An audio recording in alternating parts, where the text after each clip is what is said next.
Sir કોઈ આપણને એવું પૂછે કે હાઉ વી ગીવ થેરેપી, એટલે થેરેપી આપણે બેલેન્સ થેરેપી શું છે ને આપણે કેવી રીતે આપીએ છીએ? ઓકે, બેલેન્સ થેરેપી બેઝિકલી પોસ્ચરને બેલેન્સ કરીએ છીએ. હવે પોસ્ચર એટલે શું?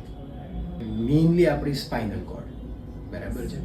હવે પોસ્ચરમાં ડિફોર્મિટી આવે, દેટ મીન્સ કે સ્પાઇનલ કોર્ડની અંદર ડિફોર્મિટી આવે અને ડિસીઝ ચાલુ થાય. હવે જો થોડું લોજિકલ અને થોડું મોડર્ન મેડિકલ રીતે વાત કરીએ તો બ્રેનમાંથી એક જાડું સ્પાઇનલ કોર્ડથી થઈને આખા શરીરમાં પથરાયેલું છે.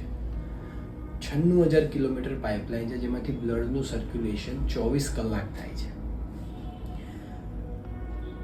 બેલેન્સ થેરેપી શું કરે છે? તો કે તમારા મણિપુર ચક્રને અને તમારી સ્પાઇનલ કોર્ડને બેલેન્સ કરીએ છીએ. બેઝિકલી શરીરની અંદરનું બ્લડ સર્ક્યુલેશન, પ્રાણ સર્ક્યુલેશન અને ઇલેક્ટ્રિસિટીનો પ્રવાહ, આ ત્રણ વસ્તુને બેલેન્સ કરીએ